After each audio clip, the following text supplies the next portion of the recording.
Ela era humilhada pelo marido todos os dias, mas sorria como se nada estivesse acontecendo.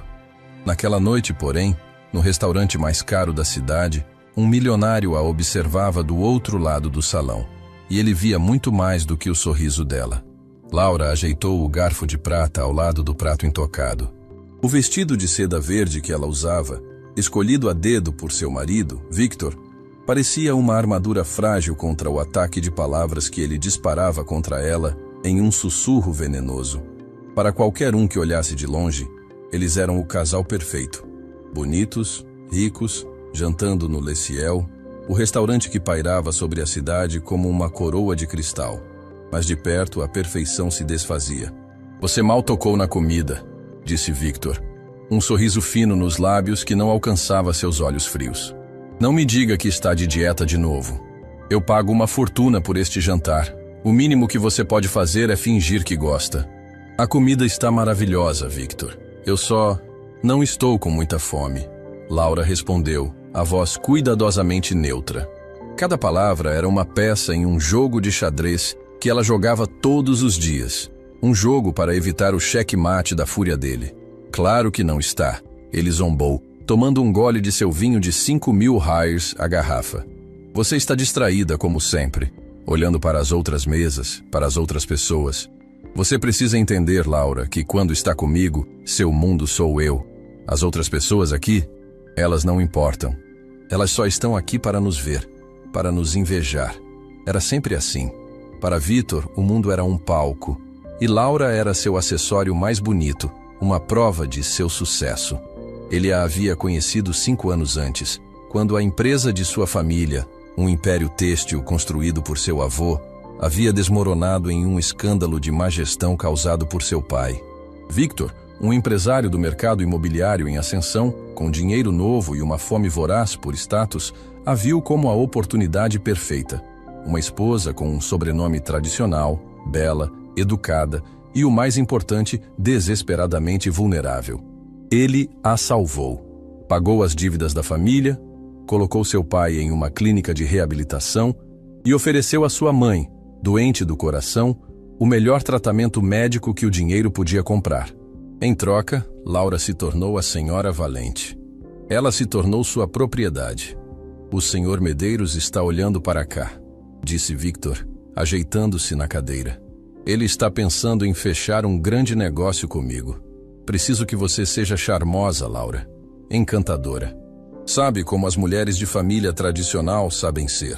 A frase era um elogio e um insulto ao mesmo tempo, um lembrete constante de que o que ele valorizava nela era a fachada, o verniz de uma classe social que ele desejava, mas não possuía. Do outro lado do salão expansivo, sentado sozinho em uma mesa discreta, Ricardo Alencar observava a cena. Ricardo não precisava de fachadas. Sua família era uma das fundadoras da cidade, seu nome sinônimo de poder silencioso e dinheiro velho. Ele não era chamativo como Victor. Sua presença era sentida, não anunciada. Ele viera ao Le Ciel para um jantar tranquilo, mas sua calma foi perturbada pela visão do casal na mesa perto da janela. Ele conhecia Victor Valente de algumas reuniões de negócios, um homem que ele considerava barulhento, arrogante e fundamentalmente inseguro. Mas foi a mulher com ele que prendeu sua atenção. Ele a reconheceu imediatamente, embora não a visse há anos. Laura Martins, filha de Alberto Martins, um homem que Ricardo respeitara profundamente, um empresário íntegro que tivera a infelicidade de confiar nas pessoas erradas.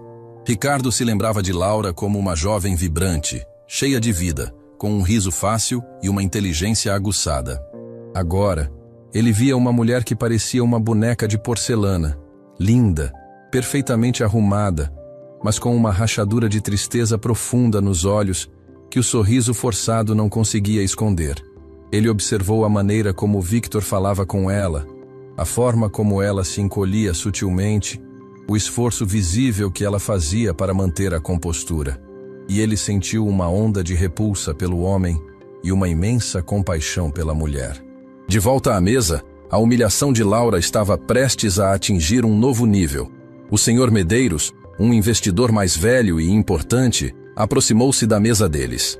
"Victor, meu amigo, E a encantadora senhora Valente, disse Medeiros, beijando a mão de Laura. Junte-se a nós, por favor, convidou Victor, exultante com a atenção. Estávamos justamente falando sobre o novo projeto em Santa Rita.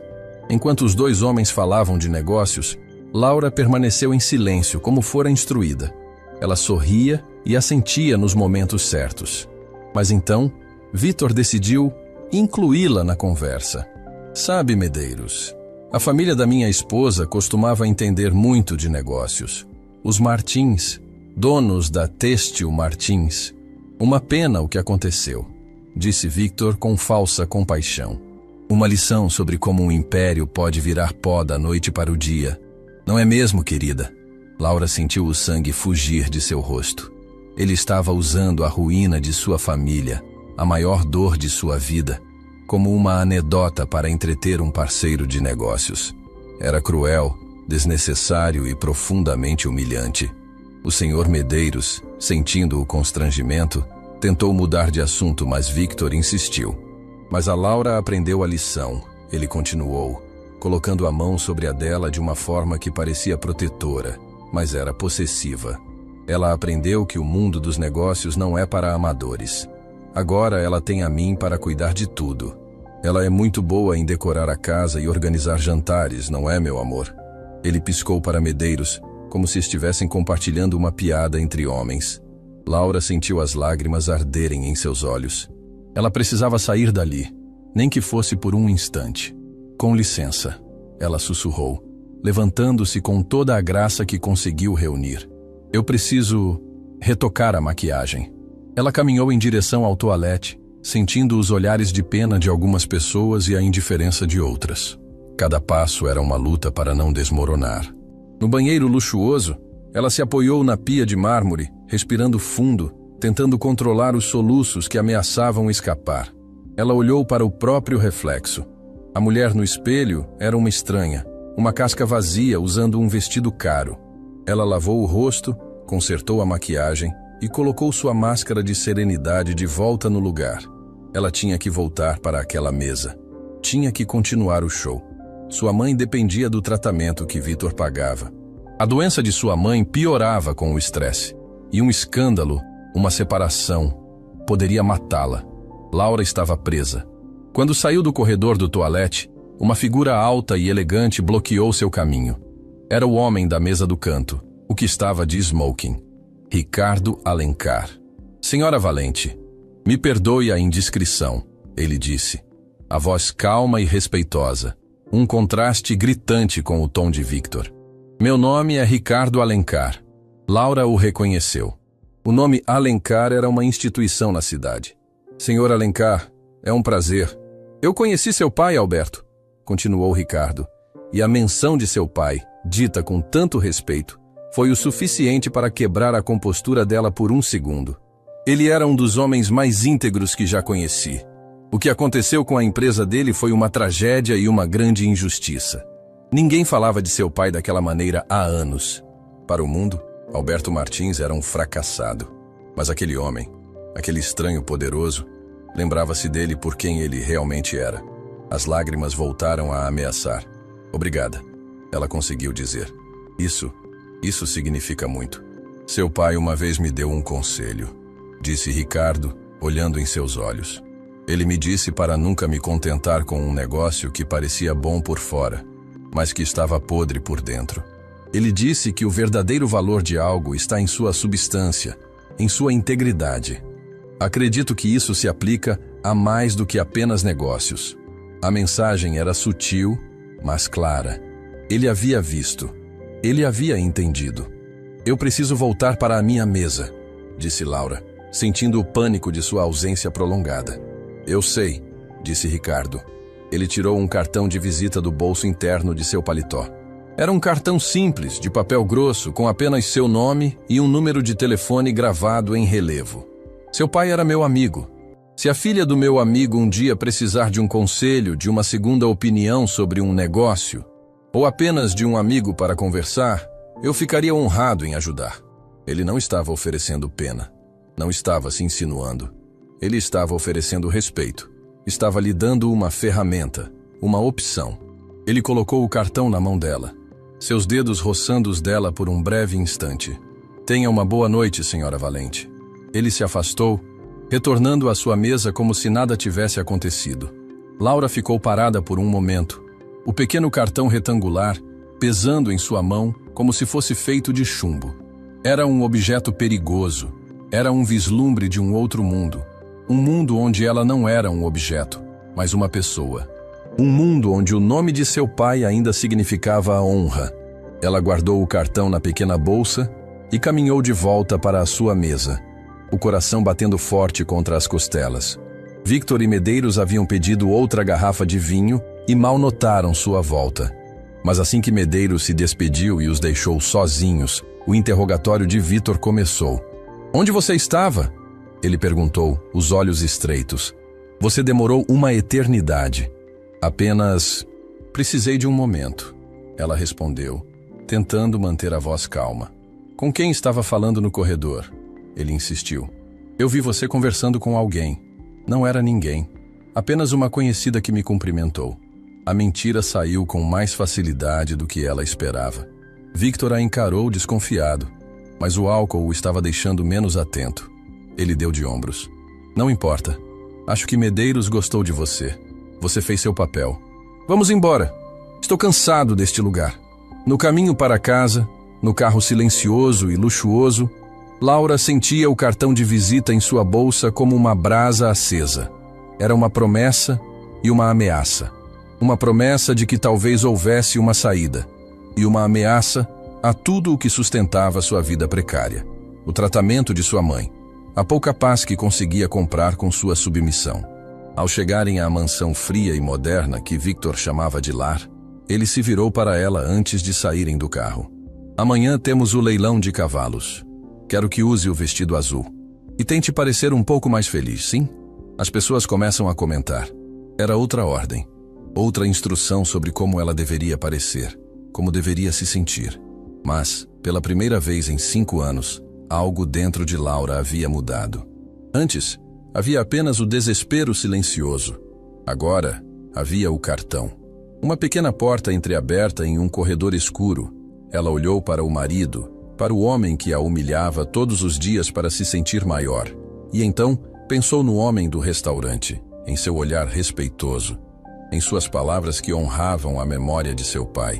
Ela sabia que usar aquele cartão seria como detonar uma bomba em sua vida. Seria arriscar tudo. A questão que martelava em sua mente enquanto subia as escadas de mármore daquela casa que era sua prisão era devastadora e simples. Ela teria a coragem de acender o pavio? O dia seguinte amanheceu com uma luz pálida que parecia tão cansada quanto Laura se sentia. O leilão de cavalos era um dos eventos sociais mais importantes do círculo de Victor. Um lugar onde homens como ele não iam para apreciar os animais, mas para exibir sua riqueza, fazendo lances absurdos por puro espetáculo. Para Laura, era mais um palco para sua performance diária. Ela desceu as escadas usando o vestido azul que ele havia ordenado. Era uma peça bonita, mas que a fazia sentir-se fria e exposta. Victor a esperava no hall de entrada, inspecionando-a de cima a baixo com um olhar crítico. Você parece abatida, ele disse, ajeitando uma mecha do cabelo dela com uma rispidez que desmentia o gesto de carinho. Espero que não vá passar o dia com essa cara de funeral. As pessoas comentam, você sabe. Elas dizem, Victor Valente tem tudo, mas sua esposa parece uma prisioneira.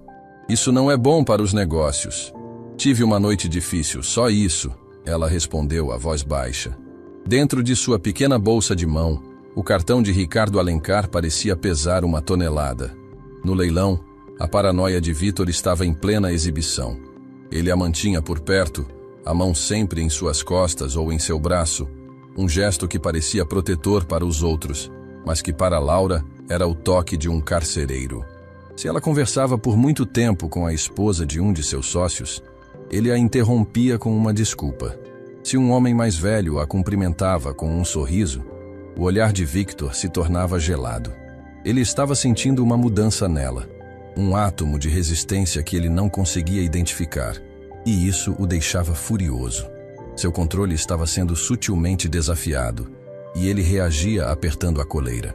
O ponto de inflexão veio durante o almoço, em uma tenda VIP montada para os compradores mais importantes.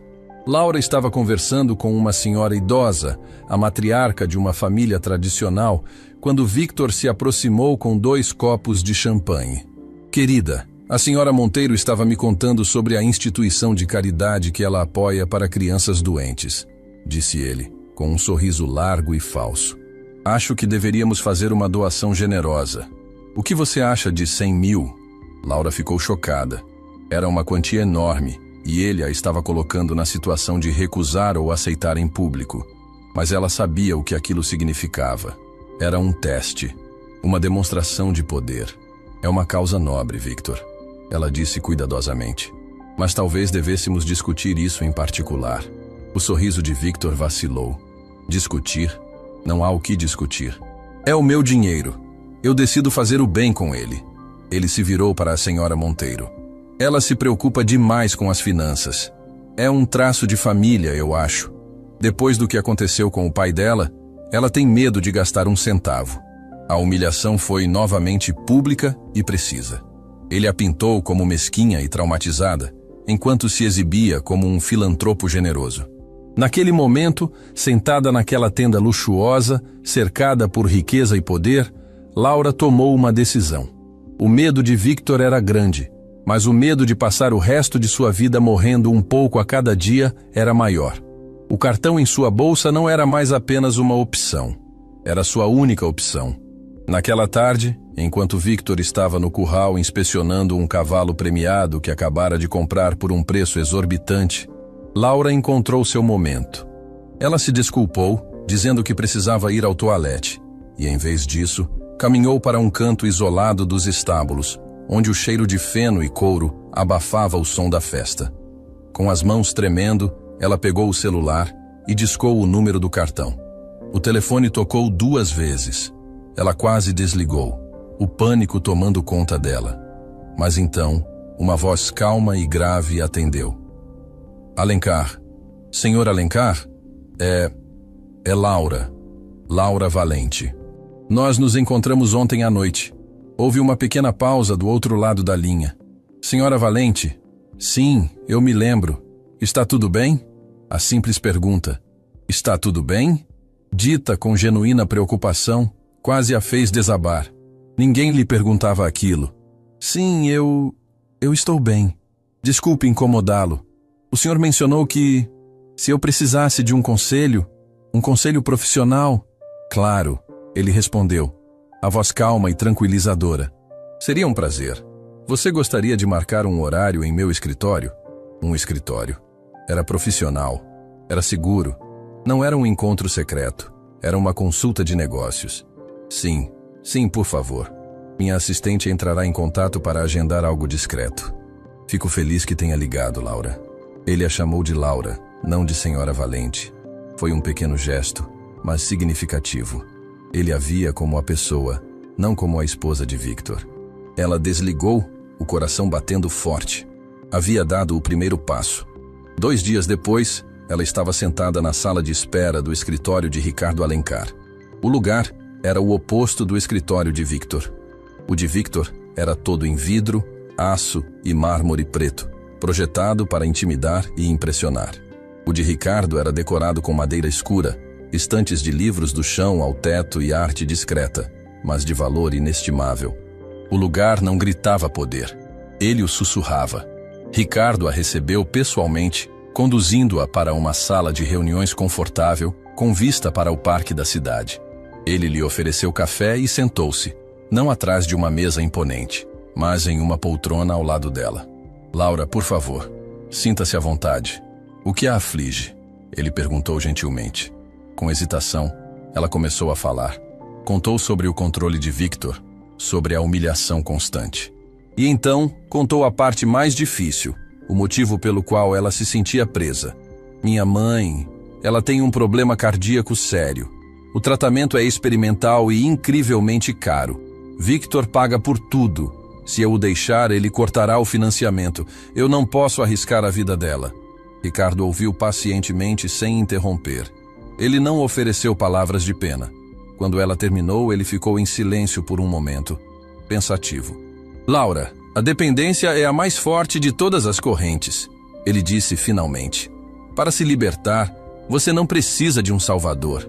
Você precisa de sua própria independência, de sua própria força. Ele se inclinou para a frente.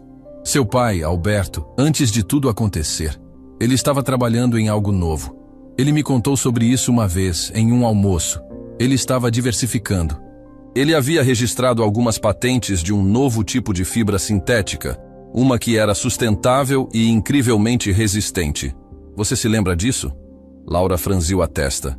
Vagamente. Lembro que ele estava animado com um projeto, mas depois veio o colapso e tudo se perdeu.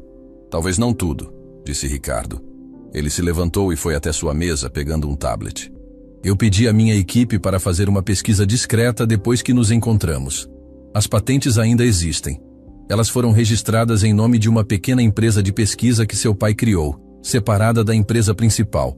Quando a Têxtil Martins faliu, os credores levaram tudo o que estava no nome da empresa, mas essa pequena empresa de pesquisa e suas patentes foram ignoradas.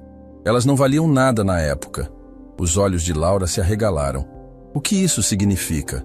Significa que elas ainda são suas, ou melhor, da sua família. Legalmente, como herdeira, você provavelmente tem controle sobre elas, explicou Ricardo. E o mais interessante é que, nos últimos 5 anos, a tecnologia para produzir essa fibra se tornou viável e o mercado de materiais sustentáveis explodiu. Laura, essa patente, que não valia nada há 5 anos, pode valer milhões hoje. A esperança, um sentimento que ela não experimentava há tanto tempo, começou a borbulhar dentro dela. Uma esperança perigosa, vertiginosa. Mas eu não sei nada sobre patentes, sobre negócios.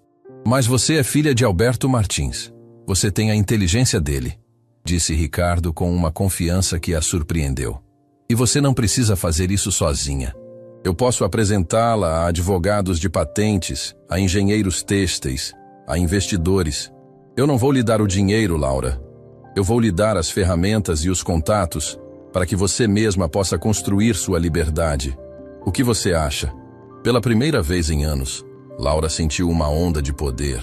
Não era o poder de Victor, baseado em dinheiro e controle. Era o seu próprio poder, a herança de seu pai, um legado de inovação que estava adormecido, esperando para ser redescoberto. Eu acho que quero tentar, ela disse, a voz firme. Nas semanas seguintes, a vida de Laura mudou. Por fora, ela continuava a desempenhar o papel da esposa troféu, mas por dentro, ela tinha um segredo, um projeto. Com a ajuda discreta de Ricardo, ela se reunia com advogados, lia relatórios técnicos e aprendia sobre o potencial de sua herança. Ricardo nunca era mais do que um mentor. Suas conversas eram sempre profissionais, focadas no projeto. Mas seu apoio inabalável e seu respeito por sua inteligência eram o antídoto para o veneno diário de Victor. Essa nova confiança começou a transparecer. Ela não se encolhia mais com os comentários de Victor. Ela o olhava nos olhos, com uma calma que o desestabilizava. Ela parou de ter medo dele, porque agora tinha um plano, um caminho que não dependia dele. Victor sentiu a mudança, e isso o enlouqueceu. A mulher que ele controlava com tanta facilidade estava se tornando uma estranha. Ela estava mais distante, mais focada. Seus insultos e demonstrações de poder não tinham mais o mesmo efeito. Ele não entendia o porquê, e a falta de controle o corroía. A suspeita se transformou em paranoia. Ele começou a monitorá-la de perto. Verificava o histórico de seu carro, os extratos de seu cartão de crédito, que ele controlava.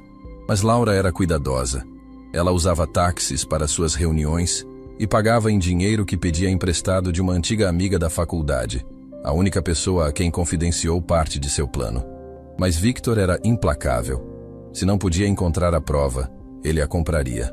Ele contratou um detetive particular, um homem sombrio e eficiente, para seguir Laura. Por uma semana, o detetive não encontrou nada além de visitas a amigas e cafés. Mas então, Laura cometeu um pequeno erro. Ela foi a uma reunião final com uma equipe de investidores que Ricardo havia arranjado. A reunião foi um sucesso. Eles fizeram uma oferta multimilionária para licenciar a patente. Ela estava prestes a se tornar financeiramente independente. Naquela noite, ela voltou para casa sentindo-se eufórica. A liberdade estava ao seu alcance.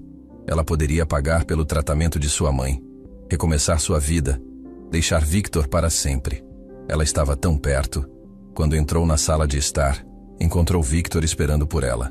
A televisão estava desligada. A sala estava em silêncio. Havia uma pasta preta sobre a mesa de centro. O rosto dele era uma máscara de fúria gelada. "Onde você estava, Laura?" ele perguntou, a voz perigosamente calma. Eu estava com a Sofia, minha amiga da faculdade." Ela mentiu, mas sua voz vacilou. "Engraçado", disse Victor, levantando-se e abrindo a pasta. "Porque o homem que eu paguei para te seguir diz outra coisa."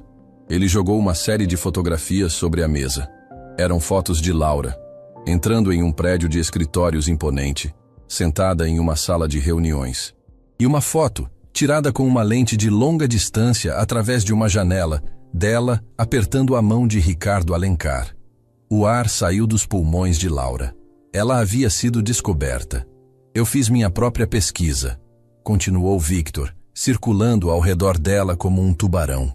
"O prédio é a sede das empresas Alencar, e Ricardo Alencar, um dos homens mais ricos e poderosos do país. O homem com quem você estava conversando no restaurante." Ele parou na frente dela, o rosto contorcido de raiva e ciúme. Ele a agarrou pelo braço, a força de seu aperto fazendo-a estremecer. "Quem é ele, Laura?" Ele rosnou, o rosto a centímetros do dela. "O que você está planejando nas minhas costas? Você está tendo um caso com ele? Ele é seu amante?" "Não!" ela gritou, a dor e o medo a dominando. "Não é nada disso.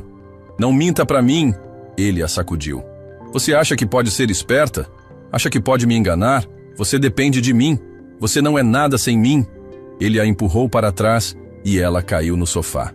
Ele pegou o telefone dela da bolsa e o atirou contra a parede, onde o aparelho se espatifou. "Não haverá mais telefonemas. Não haverá mais reuniões secretas. A partir de agora, você não sai desta casa sem a minha permissão", ele declarou, o rosto vermelho de fúria. "Eu vou descobrir exatamente o que você está tramando com esse homem. E quando eu descobrir, eu vou destruir ele. E depois, eu vou destruir você, de uma forma que fará a falência do seu pai parecer uma festa de aniversário." Laura ficou encolhida no sofá, tremendo, o coração batendo descontroladamente. Seu plano, sua esperança, sua liberdade, tudo estava prestes a ser aniquilado. Ela estava presa, exposta, e agora enfrentava não apenas o controle de Victor, mas sua vingança. Ela olhou para o rosto furioso de seu marido e soube que o jogo havia mudado. Não se tratava mais de uma fuga silenciosa. Agora era uma guerra declarada. A descoberta de Victor transformou a mansão, que antes era uma gaiola dourada, em uma prisão de segurança máxima. O verniz de civilidade que ele mantinha para o mundo exterior se estilhaçou, e Laura passou a viver sob a tirania de sua fúria descontrolada. Ele não a agredia fisicamente de forma que deixasse marcas visíveis. Ele era esperto demais para isso. Mas sua crueldade psicológica se tornou uma forma de tortura diária. Seu primeiro ato foi isolá-la completamente. O telefone que ele quebrou não foi substituído. Ele cortou a linha de telefone do quarto dela e instalou senhas em todos os computadores. A equipe de empregados recebeu instruções claras e ameaçadoras. A senhora Valente não deveria receber visitas nem fazer ligações. Seus movimentos dentro da casa eram monitorados. E ela só podia sair para eventos públicos ao lado dele, com um de seus seguranças agindo como uma sombra. Ele a atormentava com o assunto de Ricardo Alencar. O que um homem como ele veria em você além de uma coitada para se divertir? Ele zombava durante o jantar. Você realmente achou que ele se importava? Homens como Alencar colecionam projetos de caridade, Laura. E você era o mais novo deles. Ele tentava envenenar a única fonte de esperança que ela tinha, pintando o respeito de Ricardo como pena e seu interesse como um jogo de poder. O golpe mais cruel, no entanto, foi quando ele usou a mãe dela como arma. Uma semana após a confrontação, ele entrou no quarto dela com um sorriso satisfeito. "Más notícias, querida. Liguei para a clínica da sua mãe. Aparentemente, os custos do tratamento experimental aumentaram drasticamente. Ele disse, apreciando a cor sumir do rosto de Laura. Com a situação atual dos meus negócios, precisei fazer alguns cortes. Tive que suspender o pagamento. Não, Victor, por favor, ela implorou, o pânico tomando conta dela. Você não pode fazer isso. Ela precisa desse tratamento. Ah, eu posso, ele disse, aproximando-se dela. Mas talvez eu possa reconsiderar. Se você for uma boa esposa, se você se lembrar do seu lugar, se você me contar cada detalhe do seu pequeno plano patético com o seu amigo rico. Era o cheque-mate. Ele a tinha exatamente onde queria. Naquela noite, sentindo-se completamente derrotada, Laura contou a ele uma meia-verdade. Disse que, sentindo-se inútil, havia procurado Ricardo para pedir um emprego, algo para ocupar seu tempo. Era uma mentira fraca, mas era tudo o que ela podia oferecer sem revelar o segredo da patente. Victor fingiu acreditar, mas ela viu em seus olhos que ele não estava satisfeito. No dia seguinte, ele graciosamente restabeleceu o pagamento da clínica, mas a lição havia sido ensinada. Ele controlava a vida e a morte da mãe dela, e nunca a deixaria esquecer disso. Laura mergulhou em um desespero profundo, acreditando que sua chance de liberdade havia sido esmagada para sempre. Enquanto isso, em seu escritório com vista para o parque, Ricardo Alencar estava cada vez mais preocupado. Laura havia faltado a 2 ligações agendadas, e agora seu número de celular estava permanentemente desconectado. Ele sabia, com uma certeza gelada, que Victor havia descoberto algo. A passividade não era uma opção. O respeito que ele sentia pelo pai de Laura e a admiração que ele havia desenvolvido por ela exigiam ação. Ricardo não era um homem de movimentos bruscos. Ele era um estrategista. Ele acionou sua própria equipe de segurança e inteligência, homens que eram os melhores no que faziam. Em 48 horas, eles lhe trouxeram um relatório completo. Confirmaram que Victor havia contratado um detetive particular e que Laura estava, de fato, sob vigilância constante, efetivamente em prisão domiciliar. O relatório também incluía um perfil detalhado do império de Victor, a Valente Empreendimentos. Ele é agressivo e super alavancado, disse o chefe de segurança de Ricardo, um ex-coronel do exército chamado Matias. Ele constrói rápido, vende rápido e assume dívidas enormes para financiar o próximo projeto. Sua fundação é instável. Se 1 ou 2 de seus grandes projetos atrasarem ou falharem, o castelo de cartas inteiro pode desmoronar. Ricardo viu sua estratégia. Ele não podia atacar a casa de Victor para resgatar Laura. Isso seria ilegal e perigoso para ela. Mas ele podia atacar a fundação do poder de Victor. Seu dinheiro. Ele lutaria essa guerra no campo de batalha que ambos conheciam bem, o mundo dos negócios. Mas, enquanto Victor lutava com um machado, Ricardo usaria um bisturi. A primeira jogada foi sutil. Ricardo descobriu que Victor estava em uma negociação acirrada para comprar um terreno enorme na zona sul da cidade, crucial para seu próximo condomínio de luxo. Usando uma de suas empresas de fachada, Ricardo entrou na disputa no último minuto e comprou o terreno por um preço ligeiramente superior, sem nunca revelar seu nome. Victor ficou furioso, perdendo meses de planejamento e milhões em potencial de lucro, sem saber quem era seu adversário invisível. A segunda jogada foi mais complexa. Ricardo, através de seus contatos no setor bancário, soube que Victor estava prestes a fechar um grande financiamento para outro projeto. Ricardo usou sua influência para que o banco reavaliasse o risco do empréstimo, levantando preocupações sobre a volatilidade do mercado e a agressividade dos planos de Victor. O financiamento não foi negado, mas foi atrasado por semanas, causando um efeito cascata em todo o cronograma de Victor e custando-lhe multas contratuais pesadas. Enquanto a pressão financeira sobre Victor aumentava, Ricardo trabalhava em seu plano principal, a patente de Laura. Ele contratou a melhor firma de advocacia de propriedade intelectual do país para validar e proteger a patente. Ao mesmo tempo, ele começou a criar um ecossistema para ela. Sua divisão de investimentos começou a adquirir participações em pequenas startups de tecnologia têxtil e a financiar pesquisas universitárias sobre fibras sustentáveis. Ele estava, efetivamente, criando o mercado para o produto de Laura antes mesmo que ele existisse. A notícia de um novo material revolucionário começou a circular nos jornais de negócios, aumentando o valor potencial da patente a cada dia. Victor, cada vez mais pressionado e irritado, descontava sua frustração em Laura. Sua vida se tornou um inferno de acusações e interrogatórios. Mas em meio ao desespero, uma pequena brasa de esperança foi acesa. Uma das empregadas mais jovens da casa, uma moça chamada Ana, que sofria em silêncio com a crueldade de Victor, nutria uma simpatia profunda por Laura. Ela via a bondade de sua patroa e o sofrimento que ela suportava. Ricardo, através de sua equipe, identificou Ana como um possível elo. Uma noite, quando Ana saiu da mansão para visitar sua família, ela foi discretamente abordada por Matias, o chefe de segurança de Ricardo. Ele não a ameaçou, nem ofereceu uma grande quantia. Ele apelou para a decência dela. "A senhora Laura está em perigo", ele disse simplesmente. "Ela precisa de ajuda. Ninguém está pedindo para você trair seu patrão. Apenas para entregar uma mensagem a uma mulher que está sofrendo." Na noite seguinte, enquanto recolhia a louça do jantar, Ana deslizou um pequeno pacote para Laura. Dentro, havia um celular pré-pago, pequeno e simples, e um bilhete. "Laura, não desista. O plano continua. O trabalho de seu pai é mais valioso do que imaginávamos. Encontrei um consórcio de investidores europeus interessado. A oferta é substancial, o suficiente para garantir o tratamento de sua mãe por toda a vida e seu futuro. Mas a decisão final, a assinatura que libera tudo, tem que ser sua. A reunião com os advogados será na próxima quinta-feira, às 15 horas, no escritório do Dr. Campos, na Avenida Central. Este telefone é seguro. Destrua este bilhete. Seja forte. R."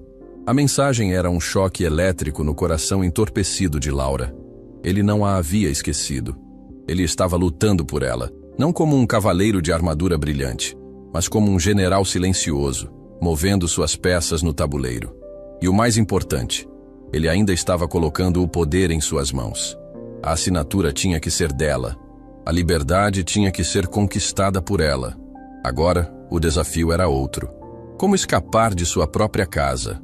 Victor, sentindo seus negócios desmoronarem sem entender por quê, havia se tornado ainda mais vigilante. Ele trabalhava de casa, seus olhos sempre sobre ela. Laura sabia que precisava de um plano, uma distração. Ela usou o novo celular para contatar sua única amiga de confiança, Sofia. Juntas, elas elaboraram uma estratégia. Quinta-feira era o dia em que o jardineiro principal e sua equipe vinham cuidar do imenso jardim da mansão. Também era o dia em que Victor tinha sua única reunião presencial da semana, fora de casa. Na manhã de quinta-feira, a tensão era quase insuportável. Laura fingiu uma enxaqueca terrível, trancando-se em seu quarto. Victor, irritado, mas preocupado em manter as aparências, partiu para sua reunião, deixando ordens estritas para que ninguém a incomodasse. Assim que o carro dele saiu pelos portões, Laura entrou em ação. Ela ligou para Sofia. Agora, o plano de distração começou. Sofia ligou para o portão principal da mansão, fingindo ser assistente de um dos sócios de Victor, dizendo que havia um vazamento de gás urgente no bairro e que a equipe de emergência precisava de acesso imediato à propriedade para verificar os dutos do jardim. O segurança, em pânico, liberou a entrada para a equipe de emergência, que era, na verdade, um carro com 2 homens contratados por Sofia, vestidos com macacões. Enquanto os seguranças de Victor estavam ocupados com a falsa emergência no jardim da frente, Laura desceu pela escada de serviço dos fundos. Ela havia trocado seu vestido por uma calça e uma blusa simples, o cabelo preso sob um chapéu.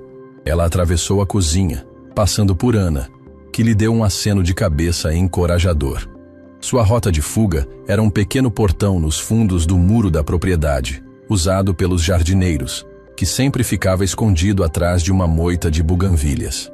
O coração dela batia tão forte que parecia que ia explodir. Cada segundo parecia 1 hora. Ela alcançou o portão. Estava destrancado. Ana havia cuidado disso. Ela abriu o portão, saiu para a rua tranquila dos fundos e entrou no carro de Sofia, que a esperava com o motor ligado.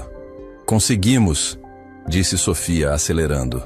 "Ainda não", respondeu Laura, olhando para trás, para os muros altos de sua prisão. Elas estavam a caminho do centro, o trânsito fluindo normalmente. Laura começou a respirar aliviada pela primeira vez em semanas. A liberdade estava a minutos de distância. Ela estava prestes a assinar os papéis, a garantir o futuro de sua mãe, a se libertar de Victor para sempre. Foi então que ela olhou pelo espelho retrovisor. A alguns carros de distância, um sedã preto e imponente costurava o trânsito com uma agressividade imprudente. Era o carro de Victor. O sangue de Laura gelou. Mais rápido, Sofia. Ele está atrás de nós.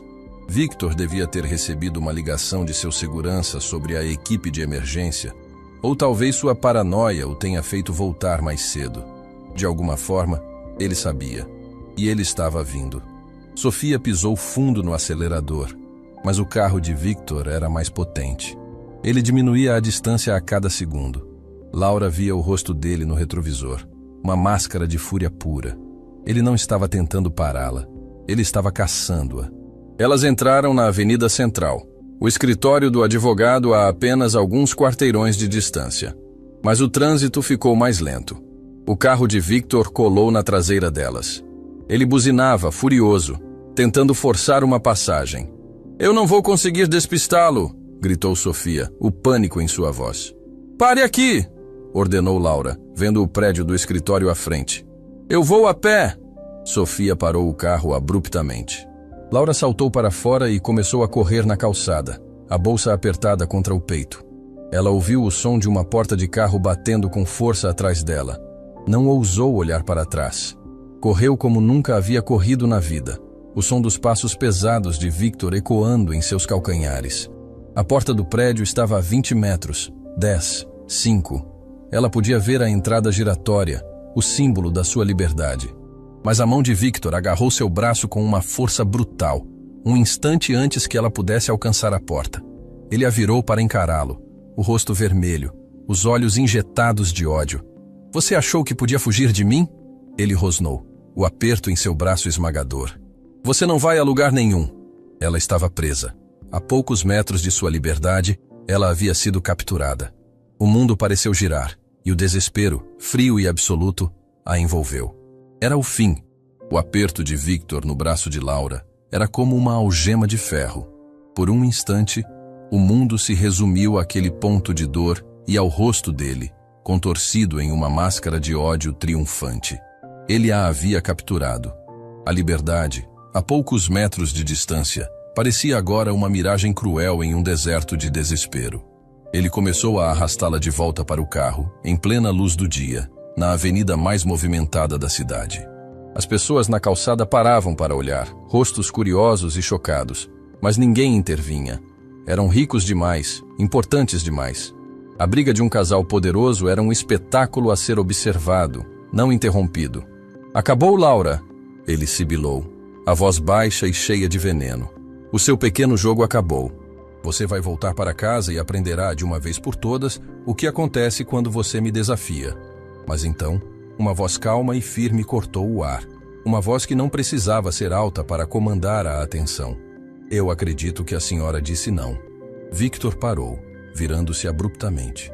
Parado na calçada, a poucos passos deles, estava Ricardo Alencar. Ele não estava mais no conforto de seu escritório. Ele estava ali, na rua, vestido com um terno impecável, a postura ereta, o rosto sério. Ao seu lado, ligeiramente atrás, estava Matias, seu chefe de segurança, um homem cuja presença silenciosa era mais intimidante do que qualquer ameaça gritada. A aparição de Ricardo, tão súbita e imponente, desnorteou Victor. Ele soltou o braço de Laura por um instante, o choque quebrando sua concentração.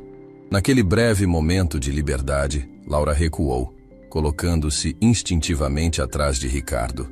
Aquele simples movimento foi uma declaração. Ela havia escolhido seu lado.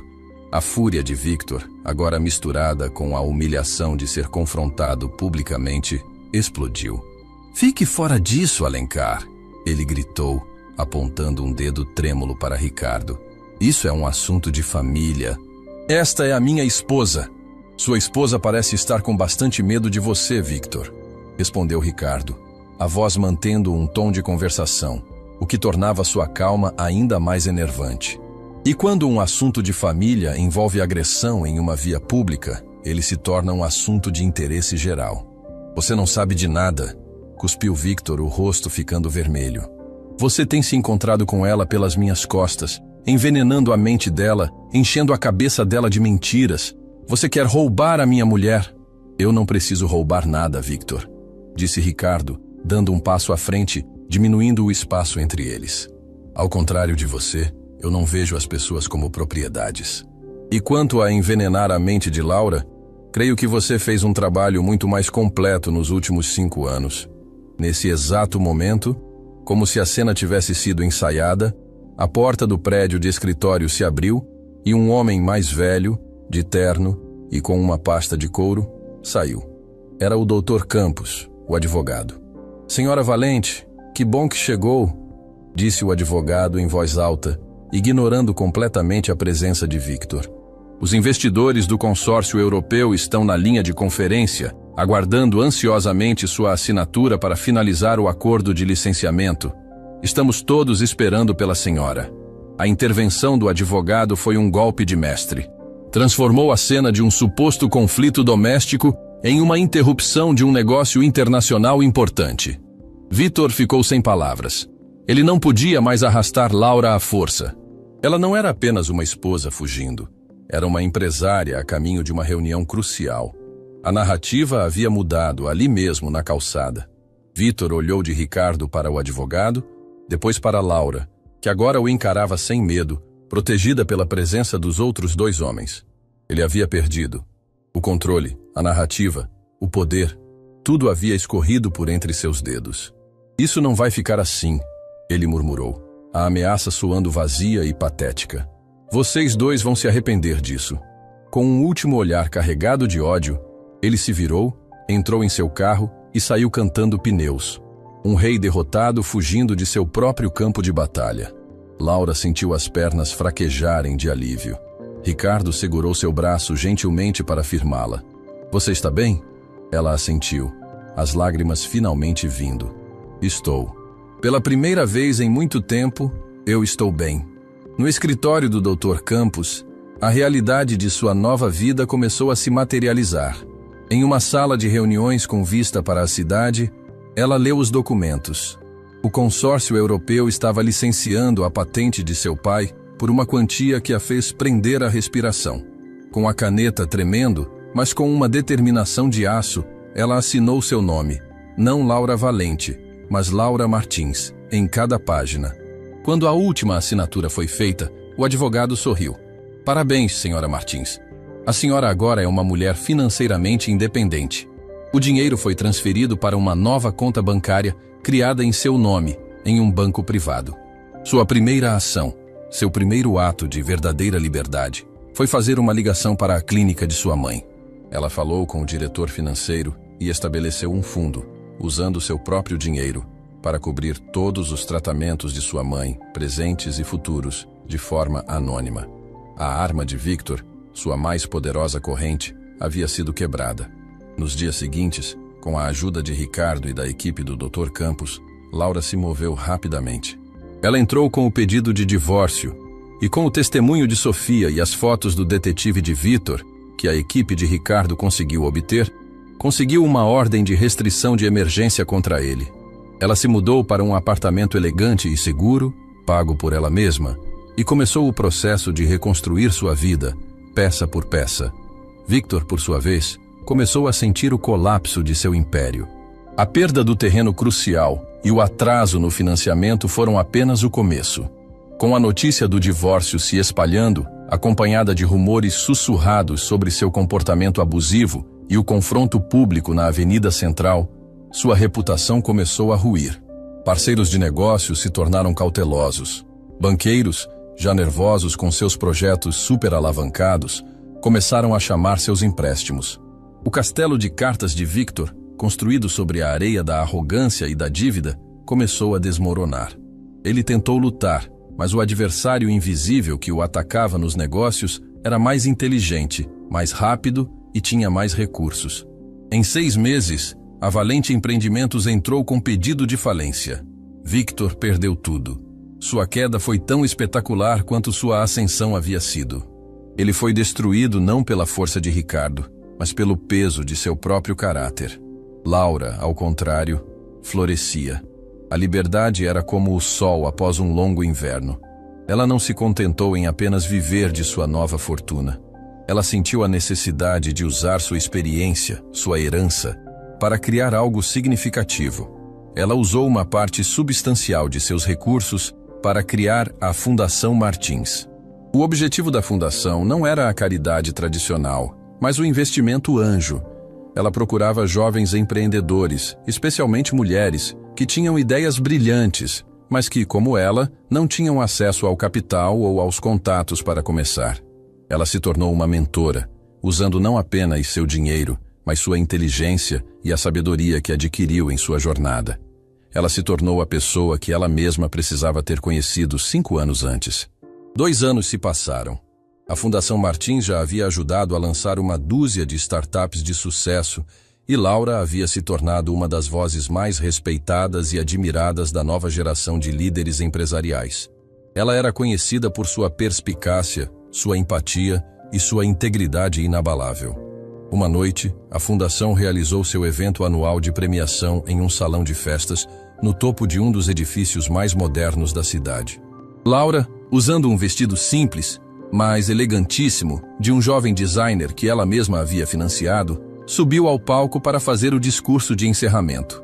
Muitos de vocês conhecem a minha história. Ela começou, a voz calma e confiante. Sabem que houve um tempo em que eu me sentia impotente, presa em uma vida que não era minha. Naquela época, eu acreditava que a liberdade era algo que alguém poderia me dar, um presente, um resgate. Hoje, eu sei a verdade. A liberdade não é um presente, é uma conquista. É o resultado de um único ato de coragem, a decisão de acreditar em seu próprio valor, mesmo quando o mundo inteiro, ou apenas uma pessoa, tenta convencê-la do contrário. Ela olhou para a plateia, para os rostos jovens e esperançosos dos empreendedores que ela apoiava. O verdadeiro valor não está no que você possui, está no que você constrói. Não apenas empresas, mas oportunidades. Não apenas fortunas, mas futuros. Quando seu discurso terminou, o salão explodiu em aplausos. Enquanto descia do palco, um homem se aproximou dela. Era Ricardo Alencar. A amizade deles havia se aprofundado ao longo dos últimos 2 anos. Havia se tornado um relacionamento baseado em um respeito mútuo profundo, em conversas inteligentes e em um carinho silencioso que ambos sentiam, mas que nenhum dos dois havia se apressado em nomear. Seu pai ficaria incrivelmente orgulhoso do negócio que você construiu, Laura. Ele disse, entregando-lhe uma taça de champanhe. Laura sorriu, um sorriso genuíno, radiante, que iluminava todo o seu rosto. Não era mais a máscara de serenidade. Era a luz de uma alma em paz. Ele me ensinou sobre valor e integridade. Ela respondeu. Você me lembrou de colocar esses ensinamentos em prática. Eles caminharam juntos até a enorme parede de vidro que dava vista para as luzes cintilantes da cidade. Por um momento, ficaram em silêncio, observando a metrópole que se estendia abaixo deles. É engraçado, disse Laura, mais para si mesma do que para ele. Victor sempre quis possuir a cidade. Ele construía prédios para marcar seu território, para gritar seu nome para o mundo.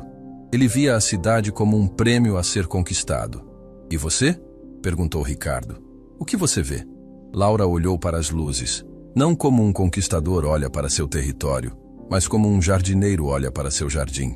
Eu vejo 1 milhão de luzes, e atrás de cada uma delas há alguém com um sonho. Alguém que talvez só precise de uma pequena porta entreaberta para começar a construir algo.